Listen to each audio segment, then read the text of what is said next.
Bande ko ba congolais boyo ka titre. Mutamba de retour. Voilà. Mutamba de retour.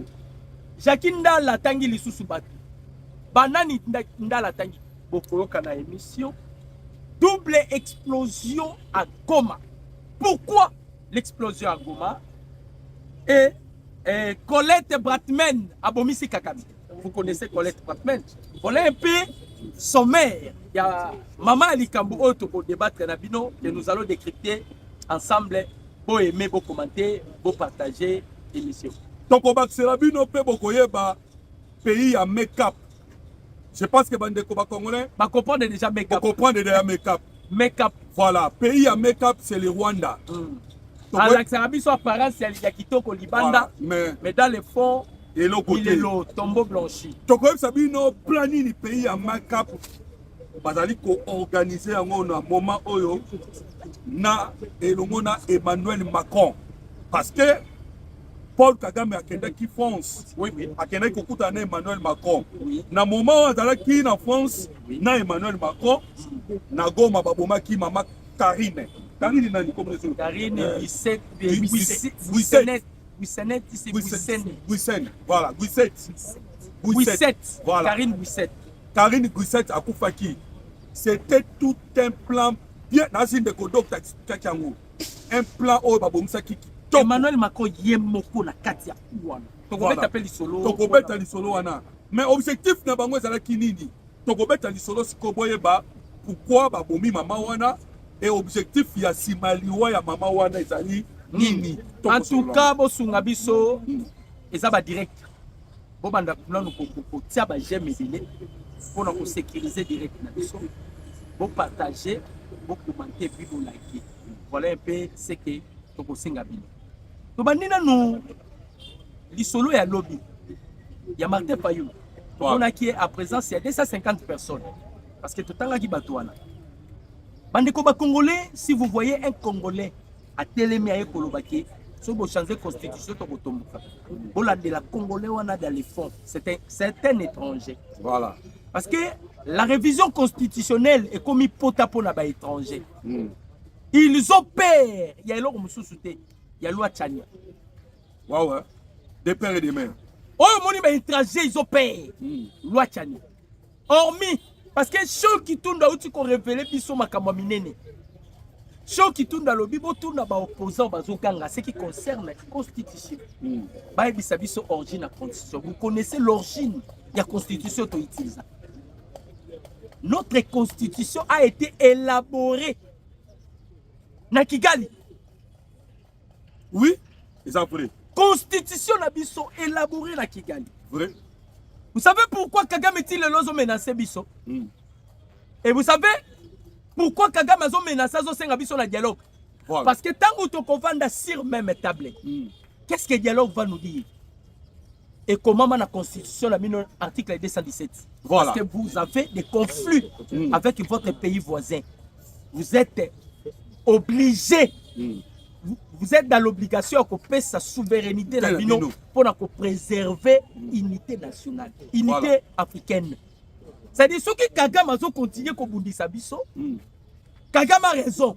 Je vous dis, Kagame a pleinement raison.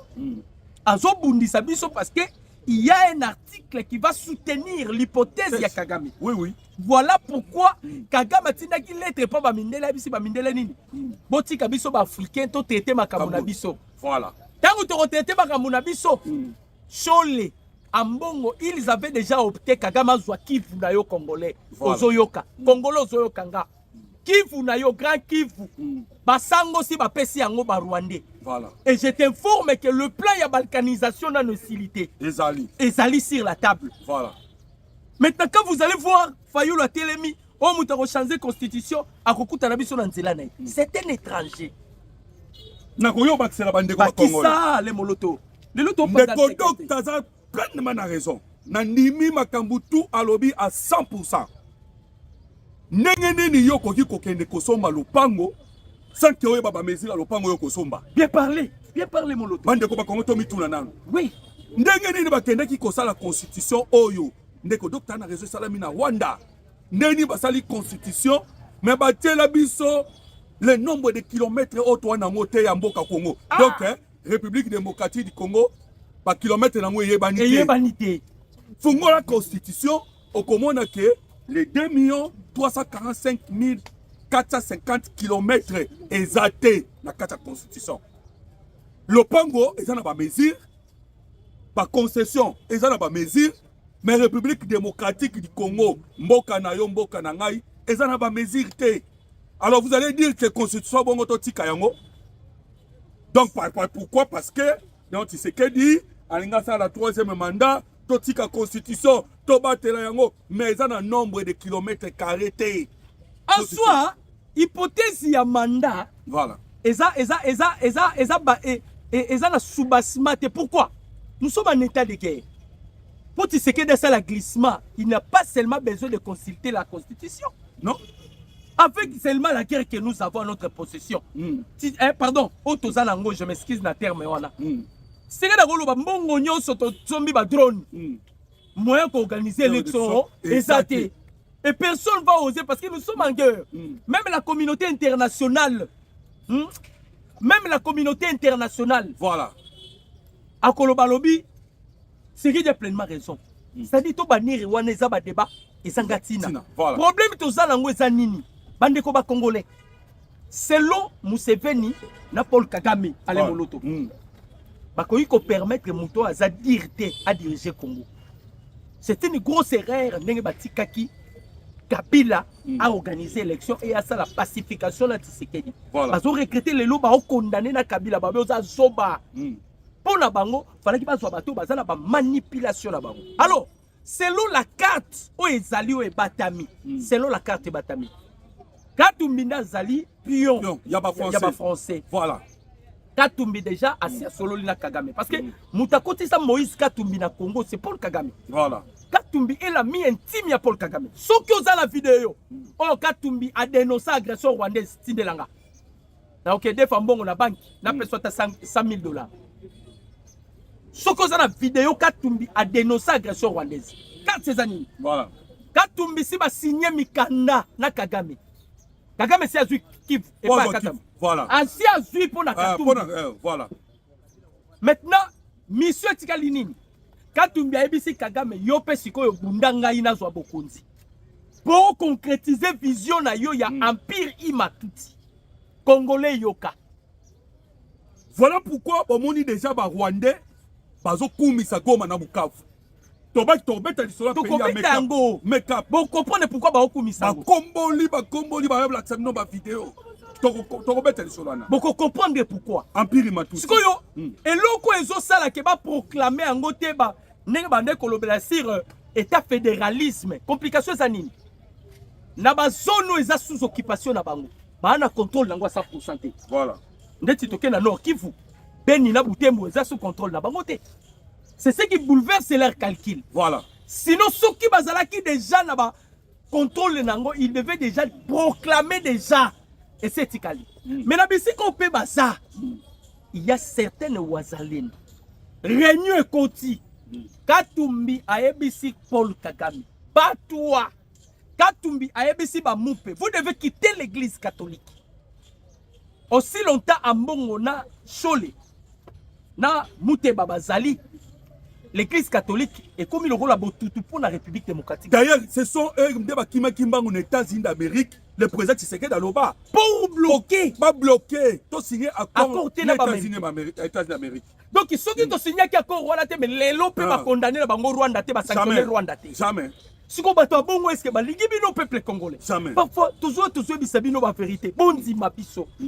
Problème est ça et pas ya Kagame la minute yo. Bitumba ya Kagame ça. Si bozo ka Kagame zo senga. Bozo mona Kagame zo senga. Ao senga nini? Ye moka kutana Tshisekedi ba solo. Voilà. Kagame ana bezo ba vana na Tshisekedi ba solo la pour nini. Voilà, to senga déjà pe bino bo réagir na ba commentaire. Bo réagir par rapport ya demande ya Kagame. Azo senga Tshisekedi ba kutana. Voilà. Pour nini? Quand il y a Kagame déjà za Katumbi parce qu'ils ont signé des accords avec Katumbi. L'église catholique si ba opté à eux. Comment vous pouvez sanctionner l'armée rwandaise sans tenir compte de la cause profonde? Voilà. La cause profonde, Grand Kivu Nabino Congolais qui est dans Rwanda. Congolais peut accepter cela. Kivu na yo ekende Rwanda. Hein? Basali pe constitution, batie nombre de kilomètres carrés, il y a République démocratique du Congo. Parce que bazali qui a objectif, tout a été déjà planifié. Voilà. Nazana accord de l'Emera Awa. Bandeko. Le sol et le sous-sol appartient à l'AFDEL. Est-ce que c'est normal? Dans l'état te mena AFDEL. J'ai l'accord de l'Emera. Aux a besoin d'ango. Au senginga yango na opesa numéro na suka na tindelo. Otanga. Accord de l'Emera et balani na constitution na biso. Or accord de l'Emera eza accord oyo Masasu Musée basignaki na ba Rwandais pour ba permettre bango ba kota na Congo ba benga na Kabila. Voilà. Et ba benga na Mobutu. OK, accord de l'Emera c'était déjà acte de vente. Il y a la République démocratique du Congo accompagné avec la constitution que nous avons à notre pays. Donc ce qui te changé constitution T Kagama otika biso te. Voilà. Et ça risquerait un jour Congo ça la balkaniser. Et ça les locaux ko kanga kaka que Congo ça la balkaniser te. Et ça la protéger. C'est la révision constitutionnelle. Non, les changements. Les changements. Changement à la constitution. Ce qui a changé la constitution, et ça, les logos Kagama pour réclamer le sous-soir.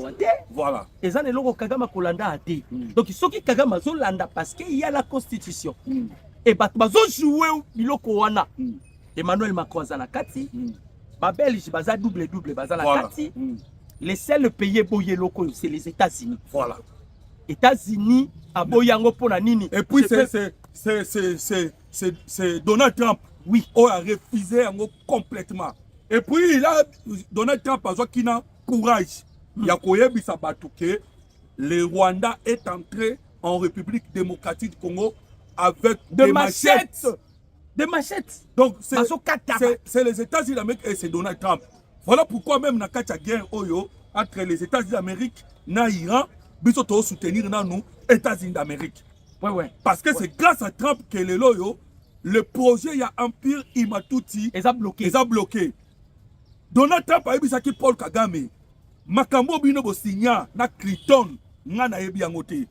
Nga na yebi Congo, ezaki Congo, Rwanda eza Rwanda. Jamais awa bino bokoya bo senga bakata mo eteni. Alors, nous vous disons que actuellement à Tobeta di Solo, le Rwanda Paul Kagame d'abord, à Kendaki France. Oui. À mon avis, que supériorité au Tozaki na bango, du colon na bango na makambo la guerre technologique. Na est bazo kokate. Alors il fallait pas préparer coup moko. Ndé moni ba yo sala coup o ba uti kobeta. Ya kobeta. Sujet française. Voilà. Et commandité par Emmanuel Macron. Emmanuel Macron. Ndeko na ngona zinga ko ebisa bande wako ke yo ndeko docteur ko betela bino en détail maman wana ndenga kufi. Mais le plan a été préparé par Emmanuel Macron na Paul Kagame. Dans le cas qu'après action wana, tokena Rwanda tomoni ba otobenga armée numérique rwandaise. Ba bimisi ba vidéo bande ko ba congolais, o botala Goma eza propre, botala Bukavu eza propre et botala donc ba bimisi ba vidéo pona kolakisa ke tout ça bazo banga. Parce que le président Tshisekedi a kendaki na États-Unis d'Amérique. Tellement qu'il avait convaincu déjà les républicains. Na ba démocrate. C'est qui a convaincu les démocrates. Cette fois-ci, a kendaki pas ba collaborateur, il y a Paul Kagame de l'État d'Amérique. Vous avez constaté que le président Tshisekedi a été États-Unis d'Amérique, Paul Kagame qui mis en France. La France. Parce que Kagame a dit que c'était lui le premier à kendaki États-Unis d'Amérique. Na titre ya kosaki ke a pas bato basket, autant mamba basket. Kunanda kendaki koluka ndenya siplier ba kitaki ba mambo ba sanction et non simplement yango ayebaki que le projet izawake to ça la dernière bataille za to longo la constitution. Donc bataille ya suka pona koluka ko pomolo to ayebaka makambo wana en soi problème ezanini ba Emmanuel Macron déjà ba yebike Tshisekedi ndenga bloqué kopoyo. Les Américains ba bloqué yango. Vous voyez que les lois Amérique, na Iran, Amérique, on met la paix, il faut qu'on se dise la paix. Ah oui, il y a des difficultés. Il y a des difficultés aussi pour la Nini. Congo. Les Américains, ils comprennent de Congo. Ils comprennent de conscience. Aussi longtemps que Congo est protégé, nous les Américains, nous sommes en danger. Parce que la plupart, il y a des pays où ils ont des adversaires américains. Il y a des pays où il y a des minerais rares. Voilà. Iran. Corée du Nord, vous voyez, Chine, voilà. Yango Bapesaki. Donc, Bandeko, quand on a vu Fayoulou dire que c'est lui qui va oser de toucher la constitution, nga na ebisi ba fonga na zaraki wana ba ebe teke na zaraki wana na teka chine na tena monyiri na bisi ba tuna bia Fayoulou za étranger ba opanga calcul tozana ngo moloto est-ce que ebi ke na hymne national na biso tolobaka serment de liberté que nous allons léguer à notre progéniture. Voilà. Bitumba tozobunda, qu'est-ce que nous allons maintenant léguer Nabano bakoya sima na biso parce que nous on était des esclaves à Kagame. Le Congo était déjà vendu, Moloto. Kagame avait pris déjà les Congo. Et puis l'autre ba congolais. Congo et Kendaka. Et puis Kagame a souka na ba bololé. En tout cas je vous dis. Voilà pourquoi Toba Toba Tabino li solo ya mboka ya make-up. Donc 30 ans sur Kagame a régné dans la République démocratique du Congo à Koketa Kofuta. Vous voyez qu'il y a des Congolais au Bakoum sa Kagame. J'ai beaucoup regretté. Yo ba pesi yo Congo a monene 30 ans nous offrons ta soda na yo ya $41 $40 $40 vous imaginez Paul Kagame make up et l'autre côté dans Rwanda rien donc à gérer les 30 ans on a nous ça servi kaka ba mafia non problème est aboyé problème est aboyé j'espère que na opé ça moloto réponse yo il est pas après ça peut réponse na eloko en soi na conception ya Kagame a taraki un peu ba Congolais. Kagame n'avait pas si que un jour Congo ko bimisa muto ko sala face na ye. Voilà. Il savait que ba Congolais baza facile na manipulation parce que si lelo la mona qui Fayoulou non abengi si j'ai vu des Congolais là-bas. Ils sont faciles à manipulation. Voilà. C'est ce que c'est ma constitution. C'est ce que on se comprend. Voilà. Mais ce que yo c'est que des cauchemars. Félix Antoine Tshisekedi a commis cauchemar ya Kagame. Kagame parfois sera là la mituna est-ce que oui ça ya solo mais auti ko révéler que sera là les autres kaka mama kelele na matoi na ye. Ouais. Kagame a auti sala ngo dernièrement. C'est-à-dire il se pose la question est-ce que makambo yo komi na Congo. Biso to soit qui Congo ezalaki les Congo étaient déjà vendus. Voilà. Donc Kabila avait réussi son cours, sa mission. Na on de docteur a révélé nga eloko moko ya bien. Nous avons maintenant compris que Kagame n'est même pas un Rwandais. Pour ça, ils ont un empire Imatuti. Donc, moi-même, qu'on construit dans Rwanda, exacté. Donc, à privé, parce qu'il y a beaucoup de Rwanda, majorité, ce sont des Hutus. Donc, pour ça, il y a qui dans la région Kivu, Atonga.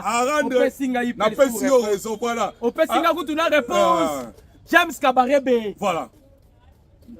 Tozobanga retour ya ba Hutu tokokende. Wapi. Nous sommes obligés à poser la terre na biso boko. Voilà. Si le terre ngo, bokene na Angola te. Bokene pas sa soute ka Congo.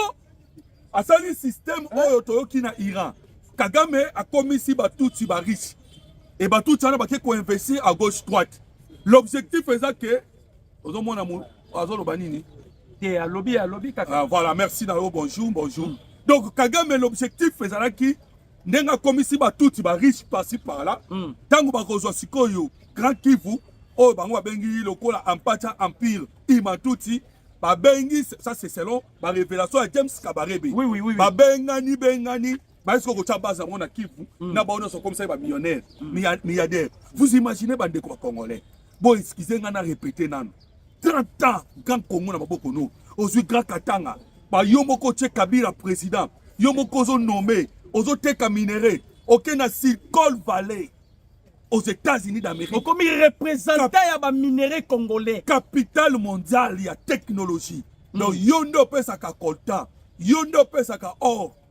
Mon petit soldat rwandais $40. Pays de make-up. C'est ce qui fait qu'à comme Kokima Rwanda. Voilà. À comme là na Uganda. À comme Kokima. Donc pour la likambu ya constitution. Voilà. C'est ce qu'il ne restera pas éternel. Merci. La constitution est au Sungabiso. Que le Congo est à aucun jour dirigé par un étranger. Ouais. On se bat. Les loyaux, ceux qui vont changer la constitution. Avantage, c'est pas dans le Congo. Dieu peut te faire grâce. Mais avec tout ce que nous voyons dans la constitution, les problèmes, ce ne sont pas les tests, c'est les hommes. Mais les tests, comment pas banane. Mais pas professeur, il s'est trompé dans le concept naïe. Non, c'est pour naïe, il faut que la constitution oyo et définir ata kutu balobaka tout ça bazoba yango. Donc mboka oyo ya biso na kati ya constitution buku likonzi ya république démocratique muna babornite na munene ya mboka te. Après yo baati oyo koyebisa biso ke o ba c'est Rwandais. C'est Rwandais akeno kuna mama ne Rwanda. Rwandais. Po kokotela Rwanda. Ba te batia mikusi wanezaka mi ba Rwandais. Même te ina Kabila. Izaka ba Rwandais. Toko beta solo mutamba. To beta no lisolo mutamba nano. Bandeko ba réclamer retour ya Constant Mutamba. Mutamba. To beta no lisolo mutamba. Mais bo tie biso na ba j'aime. Ba j'aime eza tellement na se bo tia na ba j'aime. Bobo yoka dossier ya Constant Mutamba. To beta no lisolo ya Mutamba.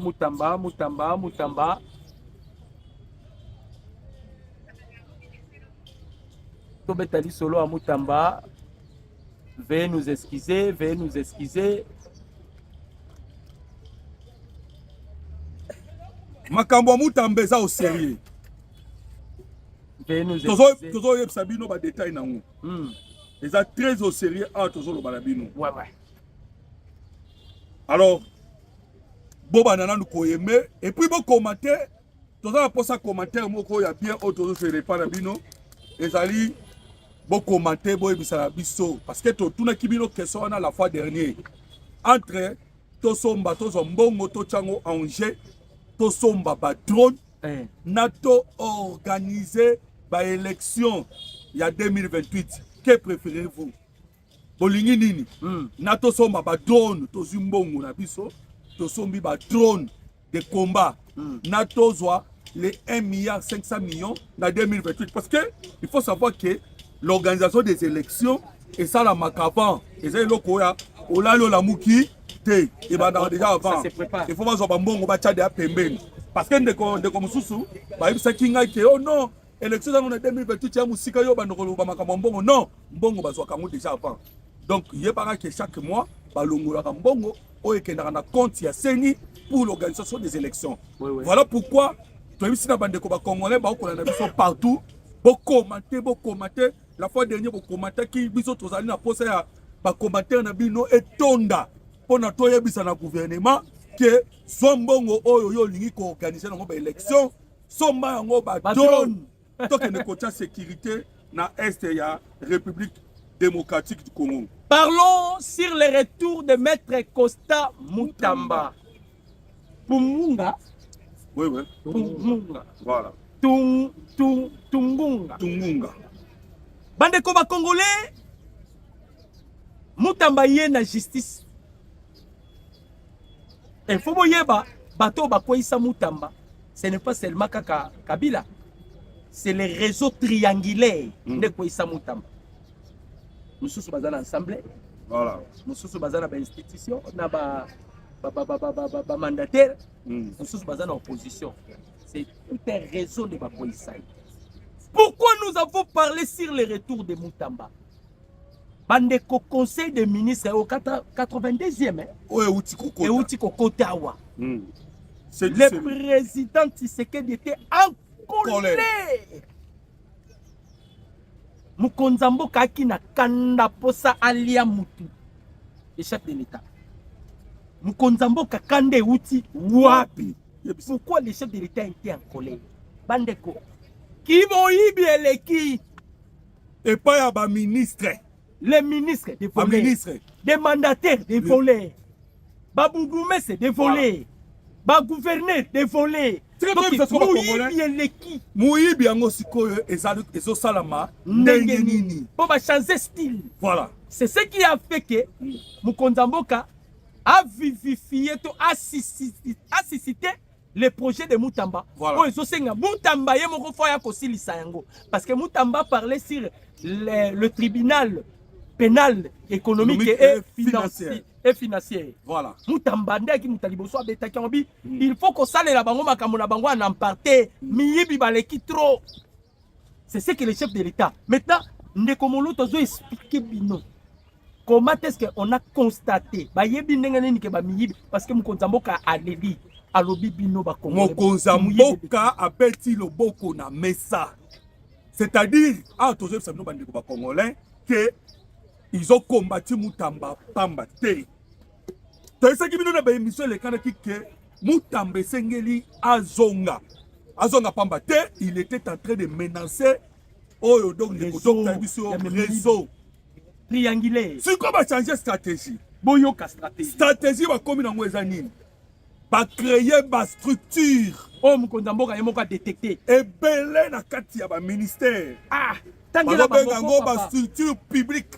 Na otangela bango. Va créer ma structure. Va créer ma cellule. Oh cellule ya boye. Oh structure ya boye. Na ba commission. Et le président Tshisekedi ba j'aime ça na C. Bandeko ba j'aime ça na C. Ndenge ndeko docteur zo réclamer awa. Ba j'aime ça na C makasi. Peut-être au contact au sana ki ko j'aime. Voilà. Dans la place où on a poto sécurisé. Direct. On est aux bêta boy. Boyebi ba chena bango. Ba ko créer ba brouillage, ba ko créer ba reconnexion tout ko so donc poto bloquer bango. Mono to pesa na bandeko ba Congolais. Voilà. Donc ba créer ba structure publique. Oui. Va créer ma cellule, va créer ma commission dans le Bénin, dans le ministère. Et puis, au projet de, nous sommes en pour Mbouébima. Ah! Pour nous dire comment nous sommes capables de. Le président Tshisekedi était en colère à Betty Loboko na Mesa. À l'objet, plus jamais et qu'on continue boy. Mais biso to ça la demande mon na mokonza mboka. C'est vrai, au Betty Loboko na mais ça parce que a responsabilisé maman Judith Simino, la chef du gouvernement. A PCA mission, yoka mission PCA. Ayebi si maman Judith Simino boy. Kende ko évaluer chaque cellule, chaque commission, chaque structure où ils a créé. Évaluer yango moko. Identifier yango moko. Parce que t'as la paix. Parce que toloba au koto cellule ce qui y a lutte contre boy. Même cellule na kuchongo a na ministère oyo. OK ko ministère mususu. OK donc façon na bango kaka ya koyiba. Voilà. O ba bengi na français duplication. Trop bande ko ba Congolais. Allez, mokonzi mboka lobi il faut qu'on supprime Misusu, puis Misusu c'est pour ça il a une fusion. Donc la responsabilité à Tozali Korbanabino bande ko Congolais et pas maman Judith Simino. Mais est-ce que maman Judith Simino ko ça la paix en gros, ou ça en gros, c'est pas ça. Il faut faire toujours chance la chance. On peut sa chance na maman Judith Simino, mais bande ko, nous vous disons que le président Tshisekedi est encerclé. Mokonzi mboka Mutamba l'avait dit non? Mais oui. Il y a des gens qui ont tenu le président Tshisekedi en otage. Mutamba l'a fait dit. Oui. Batouana nde ba diaboliser ba makamba ba Mutamba titi. Heureusement. Toyo komona makambo Mutamba lobaki ezongi sur la table. Oyo zola kisake yemoko foya ko sisa makambo parce que tozo exemple nano eloko yo et salami na matete. J'espère que ba diaspora bomoni image. Ba Congolais bomoni image pour na zolo ba bisonde banzambe. Bisonde to sala kaboye et ils ont violé mon amoisi pe à son âme à cette fille na okaki ya kufaki ba violé ba kuluna papa Mutamba libanda bana ona Mutamba nda okekanga bango ye moko nda kokende kuna Mutamba ye moko nda kokende kuna Papa balobaki oh non azo sala babezi papa. Tout le monde avait peur à l'époque. Mutamba Zaraki, Mutamba touché les intouchables. Il a touché les intouchables. Mutamba l'a pelé mongo. Mouïba onatra. Mutamba l'a touché. Oui. Pelé mongo bouffé de l'argent avec des magistrats et des juges. Sikoyo, mokonzango babenga kaya cour de cassation. Akenda wapi. Akenda wapi. Donc la seule personne où ayibi na mboko c'est ka Mutamba. Et puis, même tout le monde qui en tout cas, IGF fait pas Moussala. IGF, tant tout le monde qui a l'ingeti, Missale Zaki Kosalama, arrestation Zaki Kosalama. Il faut qu'on se dise la vérité, bande de Congolais. Niveau Makambozo Kende, bozali kotika mokonza mboka ye moko. Tobundana Kagame, lisusu. Donc, les détournés aux sauces, ils sont aussi au service à Rwanda. Parce que Bambongo Bazoïba, c'est pour aller financer Kagame. Mokonza mboka il faut remaniement salama. Na lombango mingi il faut remaniement. Mokonza mboka. Ndekomo kwa yebisa Ndekomo yebisa kinga ya lobi. Deza wana ebele ya ba o ba miyibi o bazali na kati ya ba institution. Vous pensez que na kati ya pas na epa mokonza mboka miyibi bazate bazali. Miyibi bazali. Ndekomo yebisinga tous ces miyibi là ils profitent simplement. Oh non, guerre na est. C'est comme ça. C'est comme ça. Il faut la causer au nom de la guerre. Il faut que tourner les bangos minduki. Il faut tourner les bangos minduki. Voilà tous les retours. Il y a Constant Mutamba. Parce qu'on a déjà vivifié déjà et donc on a initiative na yaki nango. Voilà. Et ça déjà le pénal économique et financier. Kokanga ba miibe onyoso ba oyi ba mbongo bazo détourner ba mbongo. Kokanga ba biibe onyoso ba oyi ba mbongo bazo détourner ba mbongo. Parce que les chefs de l'État étaient en colère. Bandeko mbongo bazo yi ba po basana ngoni. To betana lisolo. Voilà. Mbongo ba yi ba po na ni. Si ce n'est pas soutenir Rwanda. Parce que Batou Ebele déjà bazalaka à contact nananga. Le chef de l'État était clair. Avant de sa famille politique na lobi bino nyoso bokima. J'ai resté qu'avec Jean-Pierre Bemba. Voilà. Alobi j'ai resté qu'avec Jean-Pierre Bemba. Donc selon mon kontambo kanenga vana na oya. Le seul moto mon kontambo kanena na confiance c'est Bemba. Jean-Pierre Bemba. Voilà. Le reste botika. Parce que le chef était clair. J'étais seul. C'était Jean-Pierre Bemba. Papa, Bemba Kotizamba, quelque ça la recrutement. Bemba Latina Sing, ministre en fonction comme la Singa Rouge na Loboko. Bino Salaki Wapi, yo Batso Salaki Wapi. Yo wana ba utuko tanga we fa ya nani Jakindala. Yo wana ozola nanga. Ozalaki Wapi. Bon kala mingi te pe ba ozo yo. Ndala zo continuer ko tanga. Kuna za verbe cité. Voilà. Bo Salaki Wapi. Bapesaki mokonza mboka ta chance te ale moluto. Voilà. La chute de Goma et de Bukavu ezalaki coup dur pour la mokonzi. Et là quoi m'appelle sous lorsqu'on a pris nani Uvira. Les chefs avaient pleuré. Mais les archanges ba ki obisa mokonza mboka Uvira ndeza délivrance ya Congo. Nenge kaka ba koti Uvira. Ne t'en faites pas, ma solo ici. Parce que on a des erreurs. Oh, Kagame a commis. En politique, il y a des erreurs quand on commet. On doit assumer. Voilà, c'est ça. Il avait commis une grosse erreur. Il y a Koko Tanaouvir. Et vous connaissez maintenant les conséquences. Voilà. Hein, mon auto. Et ça, bon. Alors, Bandeko Congolais, pour nous, si ça dossier autour de Constant Mutamba, tous les ministres et Sengeli enquêter Salama.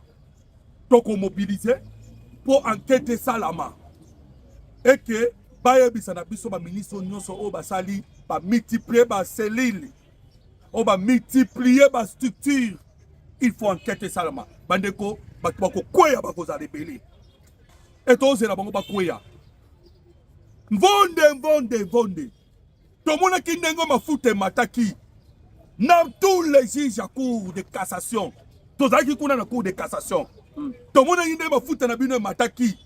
Mutamba doit être arrêté. Mutamba azali ko minimiser, azali ko critiquer la justice en Boka. Mais la justice boza wapi. Pour que aujourd'hui le président Tshisekedi a comme isolé. Bon se créer, bino bon se créer. Au lieu de soutenir la vision.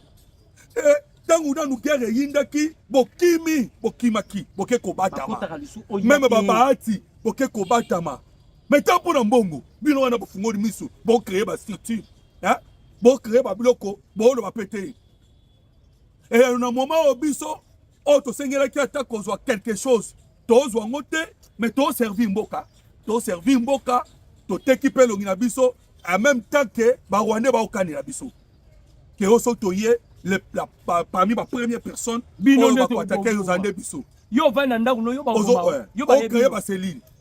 alors, tous c'est la enquête salama pour que moko na bazala arrêté. Et tous allez les retours. Wana to koloba yango na ba émission nyoso le retour ya Kosa Mutamba. Voilà, bandeko ba Congolais boza pe partout. Jusque là, na mona bo commenter te. Bo lukandenge nini. Bo aimer, mais bo commenter na nous. Sur le retour ya Kosa Mutamba. Parlons maintenant de ces dossiers extrêmement sensibles sur le coup d'état à Mokonzi Mboka. Voilà. Non, avant de mettre solo à coup d'état à Mokonzi Mboka, nous avons na Colette Bratman. Voilà. Bandeko. Mona mwaso babomi Karine. Azalaki porteuse, il détenait des secrets d'État. Parce que hier Azalaki depuis Kokota ya ba IM23 na Goma. Parmi ba sites à Pessi, ba qui ko découvrir site mo ba kuti ba kufi. J'espère que na ko balancer bino nini wana na groupe awate parce que YouTube za buzo ba groupe. Ba kuti ba jeune ba bomba ba jeune. Donc a tolo ba na bino Goma ba silisi bande ko na biso. Moloto ba bomi biso. Ba to kufi. Ba bomi biso. Comme ils avaient des informations, ils avaient des preuves. Si vous avez Kagame qui n'a pas de Macron, qui a Macron qui a donné l'ordre, mais avant nous, parce qu'on va continuer, avant Macron a sa ordre, Macron a menacé qui n'a nous parce qu'il faut que zone wana et sa zone moko boyiba humanitaire ba koka kozala te. Oui. En ce moment ici. Et ça dit zone au batiango na zone rouge na numéro 5. Donc elle ne pouvait pas être là. Mais azala ki wana parce que azali mutu oyo particulièrement étant humanitaire, azali a besoin de information. Et Macron ayeba ki ke maman wana za information. Macron de mutu aliboso ya koyebisa na maman wana ke ba information za na yango komeka ko panza te yaka na yango. Et me ba commettre erreur. Oyebi que Moami Radjabou o akota ki en conflit avec le colonel Nzenze. O zomona prétendre remplacer Makenga. Voilà. Nzenze wana. Bon maki petit frère ya Moami Radjabou. Moami Radjabou a déjà une information. Pour y pas qui rebelle. Nous sommes même qui on est Union européenne. A porter plainte. Voilà, Macron de ce temps moni tous les makambu. Il faut boyer ba ndeko ba Congolais que na kata guerre oyo des mercenaires français bazali. Des preuves sont là. Donc ma preuve ezali Macron zo banga ke ba preuve wana yé pas cause à la cité. Moi kangaki Sarkozy yé pas. Moami Radjabou a déjà na Belgique avec des données. Azo kende na style ya vengeance envers petit frère na Babouaki. Donc Macron azali ki dia troublé na nina ke na musika na tika ndeko docteur yeba ke Macron est la seule personne où ya benga ki le président Tshisekedi a yebisiye toza prêt à couper sabino la paix mais dossier tozo boya na bino ndenge bozo luka ba reconnaître génocide congolais wana ekosimba te. Pourquoi? Parce que bana projet à guerre ezonga. Voilà pourquoi balingi reconnaissance ya génocide congolais. Non, na place génocide congolais ou bien génocide, ils ont perdu quoi? Kagame kokara pression te. Ceux qui pression leki Kagame sitara ba kombo. Mikolo ute koleka na makamba minéré Kagame ba nini? J'ai bénéficié de 1% nyoso qui n'aura pas na bango. Otanga ba kombo na bango. Alors, continue. Ba Macron ba yebi bien. Voilà. D'ailleurs, c'est Macron qui a donné l'ordre par Kagame à Kotagoma, Kotabukabu. Voilà. Cela veut dire, bah crime, même au vie, bah génocide, voilà. Ce salami, et ça attribué à Macron. Macron. C'est lui qui a donné l'ordre. Après ça qui ordre pour la nini. Macron tinda yi batba comme on a tissé dia na oya. Biso to eba ki za makambo ya este. Oh, qu'est-ce que Macron voulait faire? Le kola baluka ki ba yeba force ya Tshisekedi sur le plan spirituel. Bah que comprendre que Tshisekedi ne fait pas partie. Il y a une religion qui na bango. Et pour au contraire, dans la religion na Donald Trump. C'est un protestant. C'est un protestant. Voilà pourquoi il est protégé beaucoup plus na Virginie et voilà. Pas un sénateur américain. Voilà. Là on doit parler si ba Philadelphie to compte ali sous ba dossier mususu. To épargner ba dossier wana. Allez, sont des secrets d'État. Voilà. Alors Macron lobby pour contrôler Tshisekedi, nous devons imposer Tshisekedi de s'adhérer dans notre religion. Parce que quand vous vous adhérez dans la maçonnerie, en Afrique, c'est Sassou qui est le représentant. Voilà. D'office, vous allez vous incliner devant Sassou.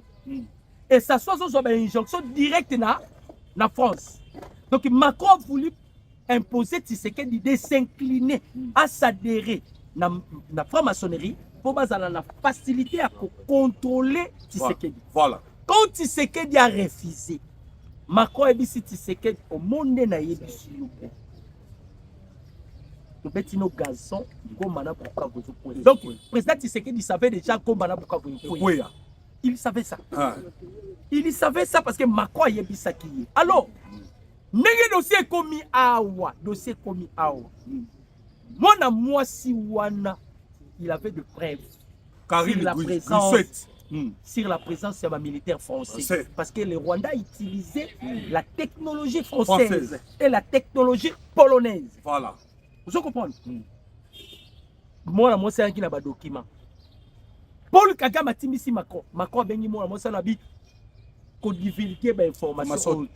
Voilà. Quand Macron a vu Madjabou Ananani, Mwambi Madjabou. Mwambi.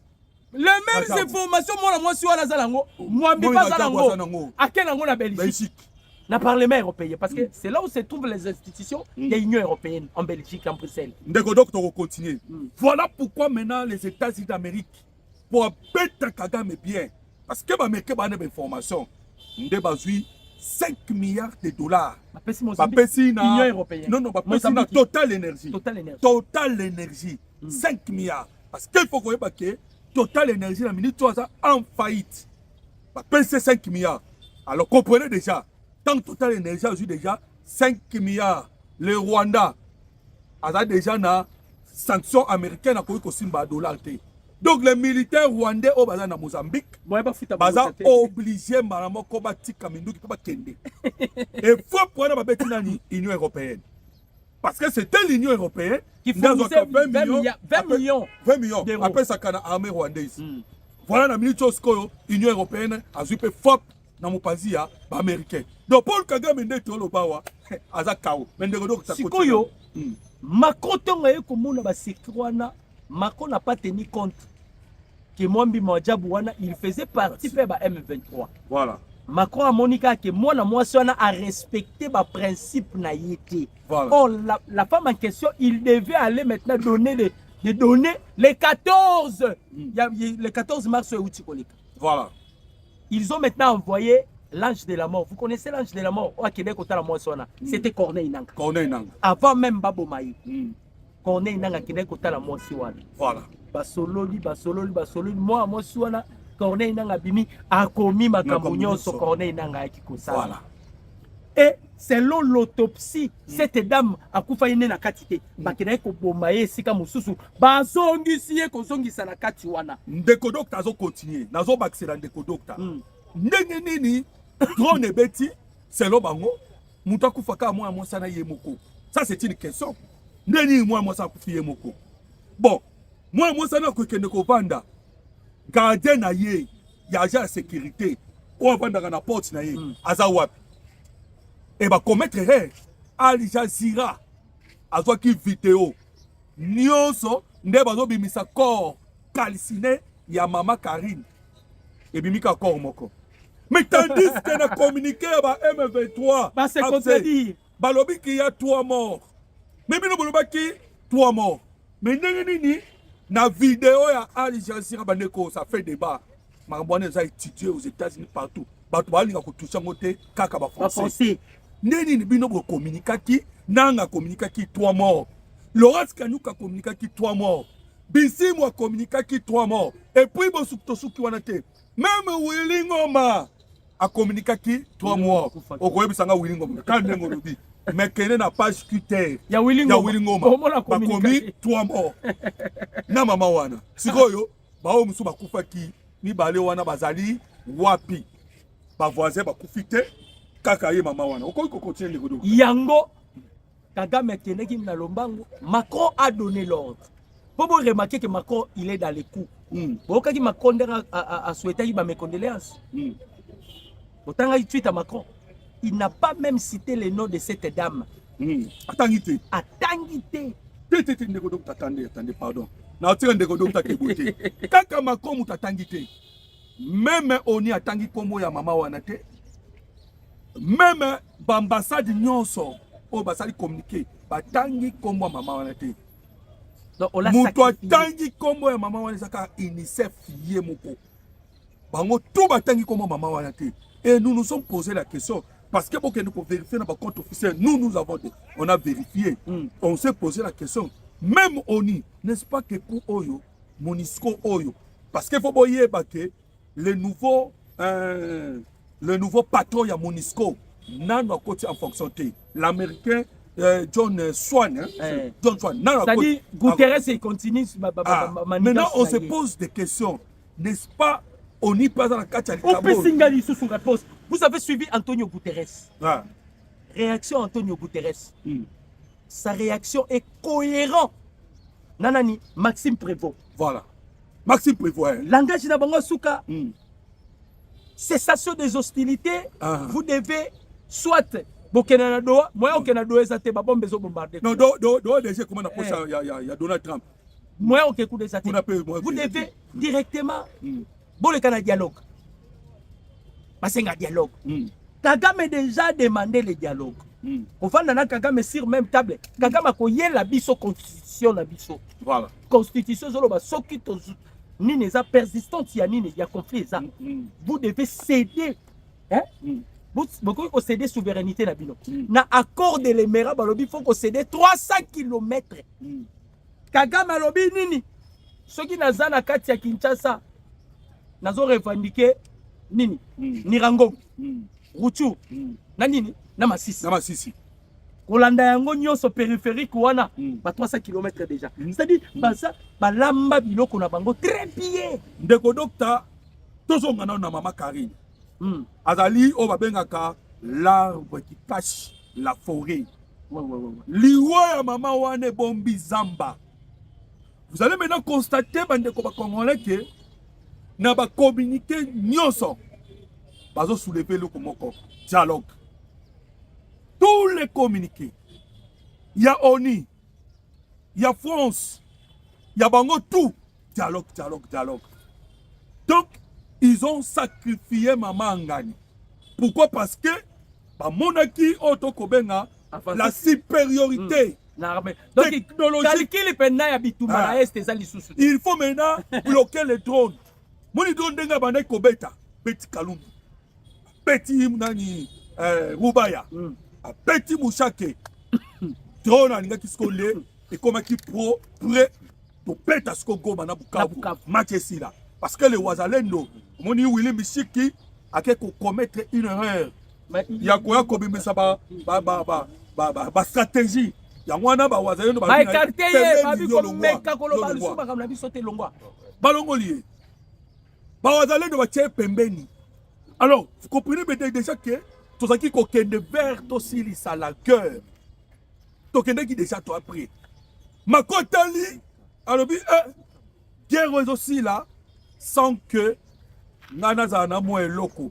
Mais bazo battre que Kondo Tshisekedi dans le baki voilà les Français. Vous allez regarder la République démocratique du Congo, on a fenêtre. Beaucoup de la Congo, on a fenêtre. Et ça s'accomplit. N'est-ce pas que ça s'accomplit? Donc c'est ce qui fait que Bomoni Colette Bratman, Aza Moninga Naye, non? Voilà. Aza Naye, Moninga Naye, Abimisi Skoba s'écrit. Et bah comme il faut traiter Colette Bratman, on a bané côté la bangonani FDL. Comme Colette Bratman a crucifié bango pour l'année. Parce que oh basali na Moninga Naye, bah ko sala na epelou. Voilà. Donc elle n'a plus confiance ni à Kagame ni à Baïa M23. Alors il va commettre le Lokoana, c'est les M23. Voilà. Commandité par le Rwanda. Et ça coûte quoi si doit citer? Le M23 degré bazo finga mama wana okozwa idete. Pas en colère na biso armée numérique balamuki. Colette Bratman boy. Colette Bratman. Donc c'est que moi j'ai compris. Tellement Kagame a commis de forcer. Ah, forcer. Skoyo n'a ko forcer n'est pas commis ko beta banzadi. C'est-à-dire tout ce que oh Kagame azo sala et comme il m'avait contre lui. À cause ça likambo et comme il m'avait contre lui. Parlons maintenant sur le coup d'état il y a Jacques Ndala pour na ko kitasiko yo. Boyo kama kambu ya Jacques Ndala. Boma mokonzi mboka. Boka kiye mikolo ute koleka bande ko kumisa mokonzi non. Objectif ezaki lokola ko kumisa mokonzi soka yambiye achever mokonzi. Tangu bakangi Jacques Ndala. Bakangi Jacques Ndala. Eza na 3 combos Jacques Ndala atangi. Mais ba service CNC na CNS balobi inutile kotanga ba combo ya. Boka kipe avant-hier ba utai kokanga colonel moko o bakuta ki na GP à nord. Pour ande ko préparer coup d'état contre le président Tshisekedi parce que c'est le moyen au Kagame tikali nango. Na ba voix nyonso ça ne marche pas. Voilà. Macron a essayé, ça ne marche pas. Coup d'état à l'aéroport de Ndjili, ça ne tire pas. Ils veulent à tout prix pour éliminer Tshisekedi physiquement. Ils vont maintenant entrer en contact na bato baza plus proche à Mokonzi Yambo. Et Jacques Ndala qui a porté garde. Mais ce qui est plus pire, ce qui est plus pire. Ok, Ndala wana Azala qui n'est pas en contact na ba Olivier Lembe. Azala qui a contact na Joseph Kabila. Na ba mupe batangi bango na kata makambo pa sango. Papa wana kombo ne banana awana batangi kombo na ye. Tolobaki loi ezala pona mutu nyonso. Babata maraka ate sur la loi canonique. Il peut faire du n'importe quoi. Non, non, non. Voilà. Cette fois-ci, la justice doit se faire pour tout le monde. Voilà. Ngai nazali boso na bino asoki na beti nzadi awa. Buka sa zwinga la butu. Bakolukise na ndenga. Buka sa koya ko swanga na Jean-Claude Buka sa oyo boso kawana. Yaza somo. Mais sont l'intouchable. Place on a vandaka ayebite. Mais soki na sali nzadi awa akoyeba na place na panda. Lisette Kabangu soki na beti nzadi awa bakoya. Mais ambongo. Na Chole. Chole kuta kenda plus loin. Tozoluka muto aza courageux asimba manduki pa kolongola Tshisekedi la pouvoir. Mute bakutu pa ye ko bakisa. Que o soki bosimbi constitution to kopelisa moto. Baba tamite? Baba tamite. Baba tamite e pa mutu toucher bango ate. Yabo tombe ko to changer constitution. Parce que na monu de constitution oyo ils sont protégés par sango. Eh oui. Pourquoi bango ba toucher bango te? Pourquoi? Dans la baba fille. Ils viennent à peine de détourner Mbongo, non? Oui. Sur 40 millions. 47 millions. T'es 47 millions, bon, il y a 27 millions. Il y a Baba construire, il y a Baba construire. Ils ont volé de l'argent. Non, ils ont volé de l'argent.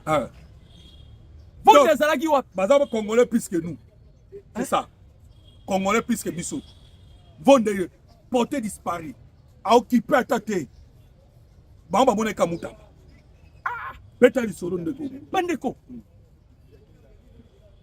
Jacques Ndala lobi na kokufa nga mokote.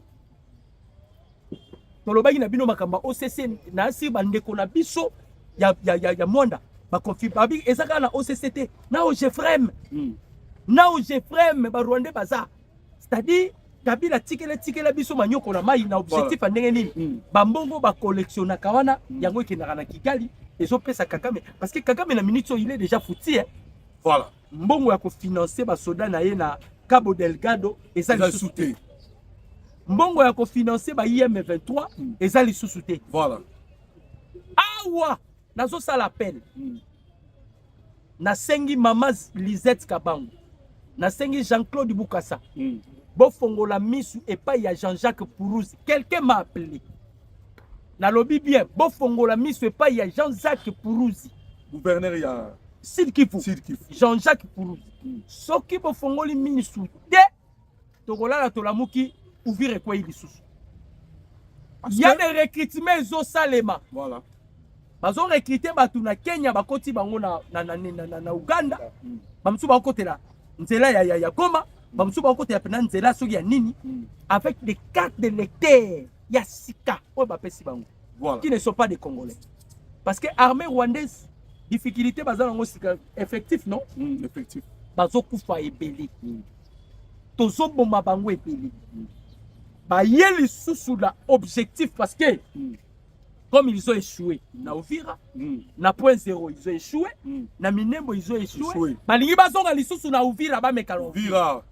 Alors, comme ata déjà na Kalundu, nazo kende na Kalundu, bato bazana ba port wana, bo fongola bango misu. Nazo loba na ba port ya Kalundu. Vous savez pourquoi na minute oyo makanti na bango ekoti na ekomi na Ituri? Parce que l'objet est à niveau du territoire, il y a Mambasa. Territoire à Mambasa, des places hors les bandits, hors la République démocratique Congo. Je pense que vous avez lobby, vous avez inauguré usine. Usine, il y a raffinerie, il y a or. Or, et puis, le lobby que l'usine wana est allé 5. Parce que monsieur Ezoya déjà. Ouganda, malamoko bakoma qui en colère. Boka qui dernièrement de docteur explique une très clair. Nenga ebisa ki bino ke Museveni en colère à Sengaki Balongola le général Johnny Luboya. Pourquoi bakwa ça Johnny Luboya? Pourquoi? Parce que bayebi ke le gouvernement congolais na conseil des ministres et les kanaki décision ekoyeki ke awande tokoluba minéraux nyonso Congo ekobima lisusu te. Voilà pourquoi mon matisa ki ba drone. Il y a dernière génération tozo betande na bakare boka yubaya non ko betana bakare nini. Pourquoi? Parce que minéraux ekobima lisusu te. Obi ke to koma déjà na suka. Alors tika to ebisa ba ndeko congolais mo eloko moko na bakisela bango tozo beta place no surtout bazo bakare nini. Pour or côté ekobima lisusu te. Décision ko na conseil des ministres. Alors, il y a que le président Tshisekedi, Donald Trump a dit que soit numéro d'angaï. Tant que la décision est soit qui, un numéro, il y a mon Konzamboka. Il y a Donald Trump après ça qui n'a Tshisekedi. Le président Tshisekedi a bengi. Ah, tu as ce système, il y a information précise. Baza tel place bout. Frappe. Ndé bon moni Chine, maintenant sur la Chine, ndenge à pesa qui va Chine bozomono ba chinois nous devons les chasser bandoki. La Chine a un problème avec Taïwan. Voilà. La Chine sait bien que les Américains défendent Taïwan. Lorsque les États-Unis ont décidé à frapper l'Iran, la Chine en a profité. À quel pas iranien. Donc ba beti guide suprême na bango comme bango ba oluka ba venger. Chine Chine a utilisé un satellite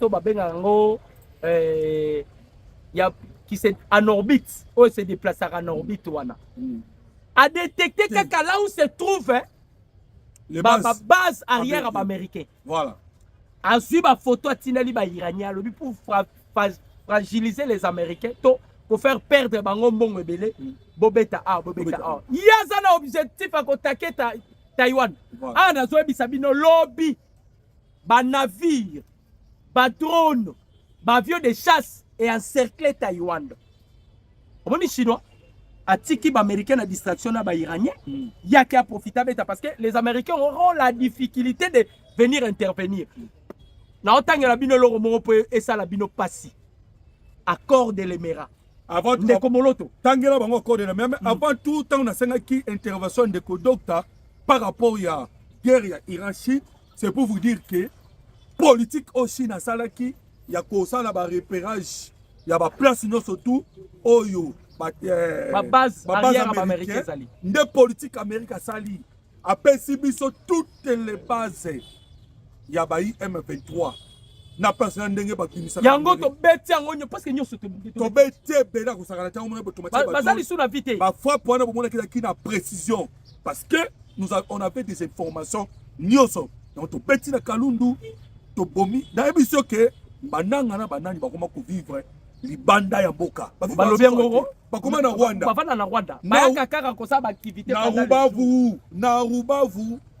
na Rwanda ne parce Kagame ayeko chamwa parce que récupérer ki otobenga ba missile solaire na ye alongola ki ba place ezalaki abendi on na Bunagana miso ye nango na Rubavu pona nini pour protéger ce comme autorité ba M23 monique ba kufi ebele negodo tatangela bandeko to cité awa bino bozolo baba changer constitution te nalobai na bino constitution ebalani na accord de Lemera. Na otangela bino article 4 ya accord de Lemera boyo kapasi ba Congolais. To banda kotanga accord de Lemera oyo chaque jour. Pour comprendre que Fayulu aza étranger. Ndeko aotanga na moko. Na otangela bino ka article 4 boyoka.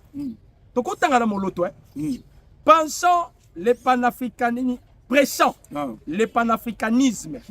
L'Alliance s'engage à céder 300 km aux frontières congolais à l'intérieur du pays pour sécuriser ses voisins ougandais, rwandais et burundi contre l'insurrection rebelle.